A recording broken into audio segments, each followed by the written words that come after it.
Hi friends, నేను మీ రాజేష్ దంతుల. ఈరోజు మనం APDSC teacher recruitment test school assistant mathematics model paper 7లోని కంటెంట్కి సంబంధించిన ముఖ్యమైన ప్రశ్నల్ని నేర్చుకుందాం. అయితే ముందుగా మన ఛానల్ని సబ్స్క్రైబ్ చేయని వారు సబ్స్క్రైబ్ చేసుకోండి. అలాగే నా వీడియోస్ని లైక్ చేసి ఎక్కువ మందికి రీచ్ అయ్యేలా మీ సహాయాన్ని అందించండి. ఒక రిజర్వాయర్లోనికి నిమిషానికి 60 లీటర్ల నీరు పంపు చేయబడుచున్నది. ఆ రిజర్వాయరు ఘనపరిమాణం 108 ఘనపు మీటర్లైన ఆ రిజర్వాయర్ నింపడానికి ఎన్ని గంటల సమయం పడుతుంది అని చెప్పి ఇచ్చారు. 108 ఘనపు మీటర్లు అంటే 108 ఇంటూ 1000 లీటర్లు. ఘనపు మీటర్ని లీటర్లో మార్చాలంటే 1000తో గుణించాలి. నిమిషానికి కాబట్టి 60 అవుతుంది. కానీ ఇక్కడ ఎన్ని గంటల సమయం పట్టిద్ది అన్నాడు కాబట్టి ఇంకొక 60తో మల్టిప్లై చేయాలి. ఇక్కడ 60 లీటర్ల నీరు కాబట్టి 60 వేసాం. ఈ 0 క్యాన్సిల్ అయిపోతుంది 2 జీరోస్కి. అలాగే 6 36 3s 108 అనమాట. 3 × 10 30 కాబట్టి 30 అవర్స్ అంటే 30 గంటలు. Option 2 is the right answer. Next 1 నుండి 50 వరకు గల సంఖ్యల్లో 2 మరియు 3లచే భాగించబడు సంఖ్యల మొత్తం ఎంత? చూడండి, ఇక్కడ 1 నుంచి 50 వరకు 1 to 50 వరకు ఉన్నటువంటి సంఖ్యల్లో 2 మరియు 3లచే భాగించబడేవంటే 6చే భాగించబడే సంఖ్యలు కానీ మనం తీసుకోవాలి. అవి 6, 12, 18. అలాగే 50కి బిఫోర్ నంబర్ 48 అవుతుంది. సో 6 8s 48 కాబట్టి. సో ఇక్కడ 6 కామన్ చేస్తే 6 ఇంటూ ఇక్కడ మొత్తం ఉన్నాడు కాబట్టి 1 + 2 + 3 + 8 అవుతుంది. సో 6 ఇంటూ ఇక్కడ ఫార్ములా ఏమవుతుందంటే n × n + 1/2. ఇక్కడ 8 నెంబర్స్ ఉన్నాయి కాబట్టి 8 × 8 + 1/2. So 2 1s 2 3s 3 8s are 24 × 9. 8 + 1 9. 24 9s వచ్చేసి 216 అవుతుంది. ఇక్కడ 216 అనేది ఆప్షన్ 1లో ఉంది. So option 1 is the right answer. ఆరోహణ క్రమంలో ఉన్న దత్తాంశము 7, 10, 15, x, y 27, 30 యొక్క మధ్యగతము 17. ఈ దత్తాంశమునకు 50 అను రాశిని చేర్చగా మధ్యగతం 18 అయినచో x మరియు y విలువలు ఎంత? చూడండి, ఈ ప్రాబ్లంలో ఇచ్చినటువంటి దత్తాంశం 7, 10, 15, x, y 27, 30 ఇలా ఉన్నాయి. అయితే మొత్తం 7 ఉన్నాయి సంఖ్యలు. కాబట్టి ఇక్కడ మధ్యగత 17 అని ఇచ్చారు. అయితే ఇక్కడ మధ్యగత అంటే 7 ఉన్నాయి కాబట్టి 7 టర్మ్స్ ఉన్నాయి కాబట్టి బేస్ సంఖ్య కాబట్టి n + 1/2. సో n + 1/2 అంటే 7 + 1/2 అంటే 4వ పదం అవుతుంది. 8/2 అంటే 4వ పదం. 4వ పదం x కాబట్టి x అనేది 17 అవుతుంది. కానీ ఇక్కడ 50ని చేర్చినట్లయితే అప్పుడు మధ్యగతం 18 అన్నాడు. 50ని చేరిస్తే అప్పుడు 8 ఉంటాయి. n వాల్యూ అనేది 8. ఇప్పుడు n వాల్యూ 8 అంటే ఈ రెండింటి యొక్క సరాసరి మధ్యగతం అయింది.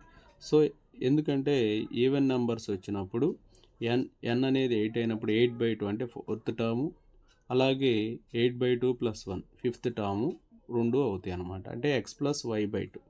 x + y/2 అనేది 18 అవుతుందని చెప్పి ఇచ్చారు. ఇప్పుడు 50ని చేర్చినప్పుడు. సో ఇక్కడ x 17 కాబట్టి 17 + y = 18. 2s వచ్చేసి 36 అనమాట. So y = 36 - 17. 36 - 17 అంటే 19 వస్తుంది. అంటే x వాల్యూ 17, y వాల్యూ 19. చూడండి, ఇక్కడ x = 17, y = 19 అనేది ఆప్షన్ 1లో ఉంది. So option 1 is the right answer. Next 5 సంవత్సరాల అనంతరం రేష్మ వయసు 9 సంవత్సరాల క్రితం ఆమె వయసుకు 3 రెట్లు అయినా ఆమె ప్రస్తుత వయసు ఎంత? చూడండి, ఈ ప్రాబ్లంలో రేష్మ ప్రస్తుత వయసు x సంవత్సరాలు అని చెప్పి అనుకుందాం. అయితే ఇక్కడ 5 సంవత్సరాల తర్వాత రేష్మ వయసు ఏమవుతుందంటే x + 5 అవుతుంది. అదే 9 సంవత్సరాల క్రితం రేష్మ వయసు అంటే x - 9 అవుతుంది. ఇక్కడ ఏమన్నారంటే 5 సంవత్సరాల తర్వాత రేష్మ వయసు 9 సంవత్సరాల తర్వాత 9 సంవత్సరాల క్రితం రేష్మ వయసుకు 3 రెట్లు అన్నారు. సో దీన్ని సింప్లిఫై చేద్దాం. x + y 5 = 3x - 27 అవుతుంది. దాని నుంచి 3x - x = 5 + 27 అటు వెళ్తే ప్లస్ అవుతుంది. 2x = 32. సో x = 32/2 అంటే 16. సో ప్రస్తుతం రేష్మ వయసు 16 సంవత్సరాలు. ఇక్కడ 16 సంవత్సరాలు అనేది ఆప్షన్ 4లో ఉంది. So option 4 is the right answer. Next one, ఒక జింకల గుంపులో 1/4 భాగము అడవికి వెళ్ళినాయి. మొత్తంలో 1/3 భాగము పచ్చిక మైదానంలో ఉన్నాయి. మిగిలిన 15 నది ఒడ్డున నీరు త్రాగుతున్నాయి. అయినా మొత్తం జింకల సంఖ్య ఎంత? ఈ ప్రాబ్లంలో జింకల సంఖ్య x అనుకుందాం. అందులో x/4 భాగం అడవికి వెళ్ళి, అలాగే x/3 భాగం వచ్చేసి పచ్చిక మైదానంలో ఉన్నాయన్నమాట. అయితే ఇక ఎన్ని మిగిలి ఉన్నాయంటే, మొత్తం జింకలు x అనుకున్నాం కాబట్టి x - x/4 + x/3 అవుతుంది. సో దీన్ని ఎల్సిఎం చేస్తే 4 3 12 కాబట్టి 3 × x 3x + 4x. సో మొత్తానికి LCM 12, 12 × x 12x - 7x. So 5x/12 అవుతుంది. అయితే లెక్క ప్రకారం మిగిలిన జింకలు ఎన్ని? 5. సో ఇవి మిగిలినవి ఇవి అనమాట. సో 5x/12 మిగిలిన జింకలు 15 కాబట్టి, సో మిగిలిన జింకలకి సమానం చేసాం వీటిని. So 5 1s 5 3s. So x = 3 × 12. x = 3 × 12 అంటే 36. సో 36 ఉంటే జింకలు, అందులో 4వ భాగం అంటే 9 జింకలు ఎక్కడికి వెళ్ళినాయి? అడవికి వెళ్ళినాయి. అలాగే x/3 అంటే 36/3 అంటే 12, 3 12s కాబట్టి ఈ 12 ఏమో పచ్చిక మైదానానికి వెళ్ళినాయి. 9 + 12 21. ఇంకెన్ని మిగులుతాయి? 15 మిగిలినాయి అనమాట. 21 అయిపోతే ఇంకెన్ని మిగిలినాయి? 15 మిగిలినాయి. సరిపోయింది కదా. సో x అంటే అడవిలో ఉన్న జింకల సంఖ్య 36 అవుతుంది. సో ఇక్కడ 36 అనేది ఆప్షన్ 1లో ఉంది. So option 1 is the right answer. Next one, integral 0 to a dx/x² + a² విలువ ఎంత? చూడండి, integral 0 to a dx/x² + a² ఎలా రాస్తామంటే 1/a × tan 1 x/a 0 to a అని చెప్పి రాస్తాం. So that = 1/a × tan 1 x/a కాబట్టి a/a మైనస్, చూడండి 1/a ఇలాగే ఉంచండి. tan 1 ఇక్కడ 0 సబ్స్టిట్యూట్ చేయండి. tan 1 0 by anything 0. So 1/a × tan 1 a/a అంటే 1 minus tan 1 0. Okay, 1/a × tan 1 అంటే π/4 అవుతుంది. tan 1 0 అంటే 0 degrees అవుతుంది. సో ఏమవుతుందంటే π/a × 4 కాబట్టి 4a వస్తుంది. ఇక్కడ π/4a అనేది ఆప్షన్ 4లో ఉంది. So option 4 is the right answer. Next one, Rahim ప్రతి బల్బు 10 రూపాయల చొప్పున 200 బల్బులను కొనెను. కానీ అందులో 5 బల్బులు కాలిపోయినందున వాటిని బయట పడేసినాడు. మిగిలిన బల్బులను ఒక్కొక్కటి 12 రూపాయల చొప్పున అమ్మిన మొత్తం మీద అతనికి లాభమా నష్టమా ఎంత శాతము? చూడండి, ఈ ప్రాబ్లంలో రహీము మొత్తం ఎన్ని బల్బులు కొన్నాడంటే 200 బల్బులు కొన్నాడు. సో ఈ 200 బల్బుల్లో ఒక్క బల్బు వచ్చేసి 10 రూపాయల చొప్పున కొన్నాడు. సో 200 బల్బులు కాబట్టి 200 × 10 2000 రూపాయలు అవుతుంది. అయితే ఇందులో 5 బల్బులు కాలిపోయినాయి, అంటే మాడిపోయినాయి అనమాట. సో 200లో 5 తీసేస్తే 195 వస్తుంది. అయితే ఒక్కొక్క బల్బుని ఎంతకు అమ్మాడంటే 12 రూపాయలకి అమ్మాడు. ఎన్ని బల్బులు ఉన్నాయి? 195 ఉన్నాయి. సో 195 × 12 ఎంత వస్తుంది? 2340 రూపాయలు వస్తుంది. సో యాక్చువల్ కొంది ఎంత? 2000కి, అమ్మింది ఎంత? 2340కి. సో లాభం ఎంత వస్తుంది? 340 రూపాయలు లాభం వస్తుంది. సో లాభ శాతం అంటే లాభము బై కొన్న వేల అంటే 340/2000 × 100. సో ఈ 2 సున్నాలకి 2 సున్నాలకి 0కి 0 క్యాన్సిల్ అవుతుంది. 2 1s 2 17s కాబట్టి 17% వస్తుంది. చూడండి, ఇక్కడ 17% లాభం అనేది ఆప్షన్ 2లో ఉంది. So option 2 is the right answer. Next one, అక్షాల సమాంతర పరివర్తన ద్వారా మూల బిందువు 2, 3కు మారిస్తే బిందువు P నిరూపకాలు 4, -3గా మారిన మూల వ్యవస్థలో బిందువు P నిరూపకాలు ఏవి? చూడండి, ఇక్కడ మూల బిందువు నిరూపకాలు 2, 3 H, K అనుకోండి దాన్ని. అలాగే P x' y' అనేది 4, -3 అవుతుంది. So x equal to x dash plus H అవుతుంది, అంటే 4 + 2 అంటే 6 వస్తుంది. Y equal to y dash plus k అవుతుంది. సో ఇక్కడ చూడండి, వై డాష్ ప్లస్ కే అంటే ఇక్కడ వై డాష్ ఎంత ఉందమ్మా, -3 ప్లస్ కే అంటే 3 అనమాట. సో -3 + 3 వచ్చేసి 0 అవుతుంది. సో ఎక్స్ కామా వై అనేది 6, 0 అవుతుంది. ఇక్కడ 6, 0 అనేది ఆప్షన్ 2లో ఉంది. So option 2 is the right answer. Next one, రెండు వైపులా మూయబడిన స్తూపాకార ట్యాంక్ యొక్క ఎత్తు 1.4 మీటర్లు, భూవ్యాసార్థం 56 సెంటీమీటర్లుగా ఉండి లోహ రేకుతో చేయబడింది. దాని సంపూర్ణ తల వైశాల్యం ఎంత? చూడండి, ఇక్కడ సిలిండర్ మెజర్మెంట్స్ ఇచ్చారు. హైట్ 1.4 మీటర్స్ అని, వ్యాసార్థం వచ్చేసి, రేడియస్ వచ్చేసి 56 సెంటీమీటర్స్ ఇచ్చారు. సంపూర్ణ తల వైశాల్యం అనే formula 2πr into r plus H అవుతుంది. 2 into pi value 22/7, r value 56, r plus H అంటే 56 + 14 అవుతుంది. సో 7 1s 7 8s, దీన్ని సింప్లిఫై చేసినట్లయితే 68,992 చదరపు సెంటీమీటర్లు వస్తుంది. కానీ దీన్ని చదరపు మీటర్లోకి కానీ మార్చినట్లయితే, చదరపు మీటర్లో మారిస్తే 68,992/100 అలా మారిస్తే ఏమవుతుందంటే 6.9 చదరపు మీటర్లు వస్తుంది అప్రాక్సిమేట్గా. అంటే 6.899 అలా ఉంది కదా, దాన్ని 6.9 చదరపు మీటర్లుగా రాసుకోవచ్చు. 6.9 చదరపు మీటర్లు అనేది ఆప్షన్ 2లో ఉంది. So option 2 is the right answer.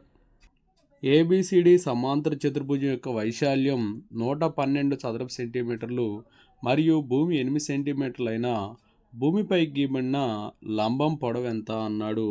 చూడండి, ఇక్కడ సమాంతర చతుర్భుజ వైశాల్యం BH అవుతుంది. ఇక్కడ BH అనేది 112 అయితే ఇక్కడ ఏమడిగారు, హెచ్ కనుక్కోమన్నారు. సో 112/b, b అంటే 8 కాబట్టి 8 1s 8 14s, సో 14 అవుతుంది లంబం పొడవు. ఇక్కడ 14 సెంటీమీటర్స్ అనేది ఆప్షన్ 3లో ఉంది. So option 3 is the right answer. Next one, పటంలో AB = CD మరియు యాంగిల్ AOB 90 degrees అయినా యాంగిల్ COD ఎంత? ఇక్కడ సమాన జాలు అనేవి కేంద్రం వద్ద సమాన కోణాలను చేస్తాయి కాబట్టి యాంగిల్ AOB 90 degrees అయితే యాంగిల్ COD కూడా 90 degrees ఉంటుంది. So option 2 is the right answer. Next one, -1, 3 నుంచి 5x - y - 18 = 0 సరళ రేఖ మీదకి లంబపాదము ఎంత?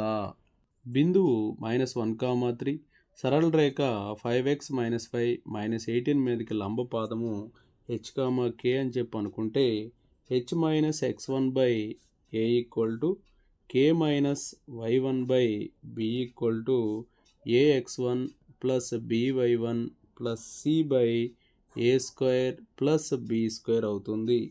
సో h - x1 అనేది -1 బై a అంటే x కోఎఫిషియంట్ 5 = k - y1 అంటే 3 అవుతుంది. 3/b, b అంటే y coefficient -1 = ax1 + by1 + c అంటే 5 × -1 - b, b వచ్చేసి చూడండి -1 కాబట్టి -1 × y1 వచ్చేసి 3 ప్లస్ c అంటే -18, సో -18/a² + b² అంటే 5² + 1² అవుతుంది.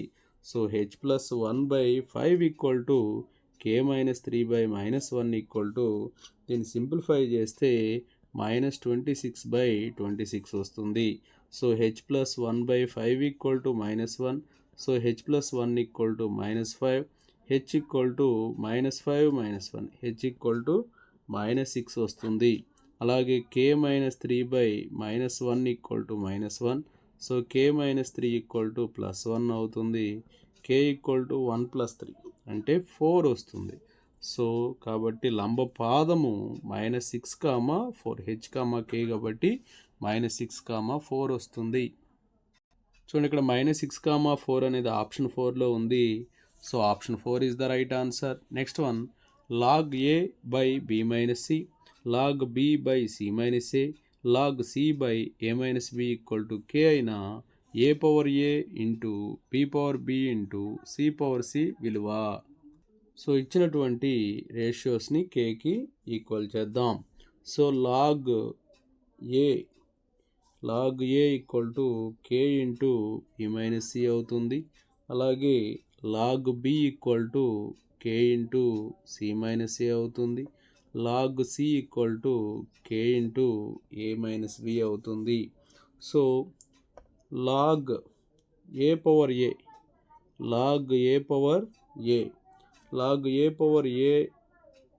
అలాగే into b power b into c power c అంటే ఏమవుతుందంటే ఏ log a plus b log b plus c log c అవుతుంది. అంటే log a into b into సిని log a plus log b plus log సిగా రాస్తాం. ఇక్కడ డైరెక్ట్గా రాసాం.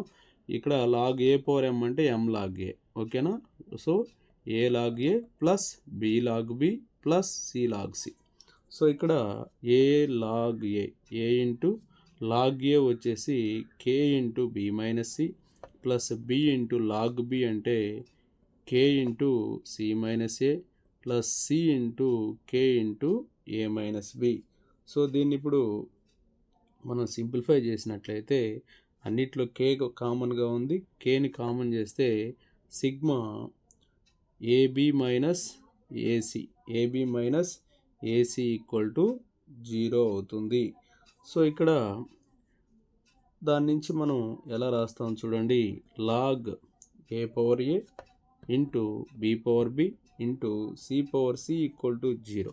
సో అలా అయింది కాబట్టి a power a into b power b into c power c ఏమవుతుంది 1. ఎందుకని? లాగ్ 1 కదా 0. సో ఇది మొత్తం 1 అయితేనే కదా 0 అయ్యేది. So a power a into b power b into c power c value 1 అవుతుంది.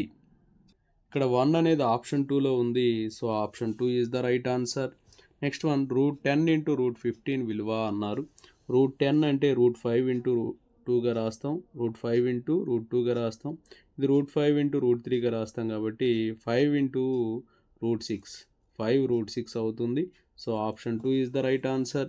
Next one x⁻3 + 4x² - 5x - 2 అనే బహుపది యొక్క శూన్యాలు alpha comma beta gamma gamma అయిన alpha plus beta plus gamma విలువ.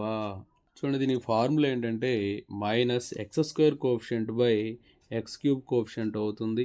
-4 x³ కోఎఫిషియంట్ 1 కాబట్టి -4/1 -4 అవుతుంది. So option 1 is the right answer. Next one f(x) √ log 3 - x/x base 10 యొక్క ప్రదేశము. చూడండి ఇక్కడ 3 - x/x x యొక్క ఏ వాల్యూకైనా >0 వస్తుంది కాబట్టి దట్ ఇంప్లైస్ దీన్ని ఎలా రాయొచ్చు అంటే log 10 3 - x/x > 0 అని రాయొచ్చు. So 3 - x/x is greater than or equal to 10 = 1 అవుతుంది. దాని నుంచి 3 - x > 0 అలాగే x > 0 అవుతుంది. So x